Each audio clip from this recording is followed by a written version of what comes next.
আজকে দেখাবো আমি যেভাবে গরম মশলা প্রসেস করি একদম ফার্স্ট থেকে লাস্ট পর্যন্ত। এই যে আমি সবগুলো মশলা এভাবে করে ধুয়ে নিব। এটা হচ্ছে ধনিয়া, একটা বালতির মধ্যে আমি সবগুলো ধনিয়া দিয়েছি। এরপরে আমি বেশি করে পানি নিব আর হাতে কচলে কচলে খুব ভালো করে ধুয়ে উপরের দিকে আমি সবগুলো ধনে এরকম একটা ঝুড়িতে নিয়ে নিয়েছি। আর নিচে কিন্তু অনেক ময়লা জমে যায়।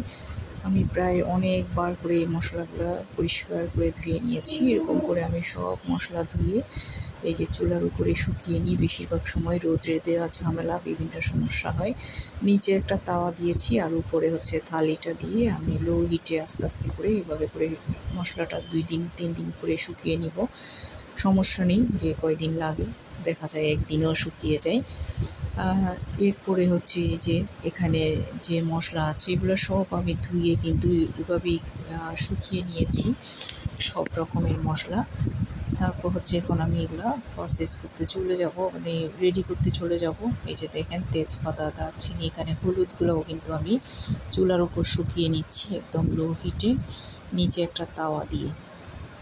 এই যে সব কিছু শুকনো হয়ে গিয়েছে, এখন আমি মিক্স করব। এখানে ধনে নিয়ে নিয়েছি, দোকানদার কিন্তু দিয়ে দেয় 2 কেজি ধনের সাথে কি কি কতটুকু লাগবে সব। এখানে হচ্ছে মোট মিষ্টি জিরা। এই ধনেটা, এই মশলাটা দিয়ে যেই কোনো রান্না করতে পারবেন, আসলে একেবারে করে রেখে দিলে কোনো সমস্যা নেই, যেই কোনো রান্নাতে ব্যবহার করতে পারবেন। দেখতে পাচ্ছেন চিকন জিরা, আমি কিন্তু সবগুলো দিয়ে দিব চিকন জিরা। এখানে আমি আপনাদেরকে দেখানোর জন্য প্রথমে অল্প অল্প দিচ্ছি, আর আমি কিন্তু পরে 2 কেজি ধনের জন্য যতটুকু প্রয়োজন সব দিয়ে দিব। দিয়েছি হচ্ছে এখানে গোলমরিচ, লং, তারপর দিয়েছি এখানে জয়ফল। এটা উপরে আমি ঢাকনা যে কভারটা ওইটা ফেলে দেব পরে। তেজপাতা দিয়েছি, অনেকগুলা দিব আমি তেজপাতা পরে আরও। দেখতে পাচ্ছেন দারচিনি দিয়েছি, এগুলোও আমি ভেঙে আর একটু টুকরো করে দিব। এখানে আরও অনেক দারচিনি আছে। আমি অল্প অল্প করে দেখিয়ে দিচ্ছি আপনাদেরকে। এই যে জয়ত্রী দেখতে পাচ্ছেন। তারপরে দিয়ে দিব আমি এখানে এলাচ।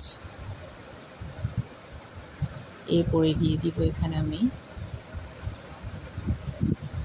গোলমরিচ, আরও পরিমাণে বেশি দিতে হবে, আমি পরে দিয়ে দিব।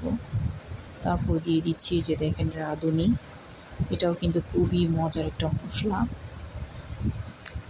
তারপরে দিয়ে দিচ্ছি আমি শুকনো মরিচ।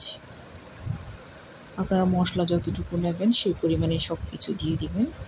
এখানে চাইলে আপনারা কালো এলাচ কিংবা স্টার মশলা যেটা, সেটাও অল্প অল্প দিতে পারেন, আর না দিলেও কোনো সমস্যা নেই। আমি এভাবেই কিন্তু গুঁড়া করি। আমার মশলাটা দিয়ে যে কোনো রান্না খেতে ভীষণ মজার হয়।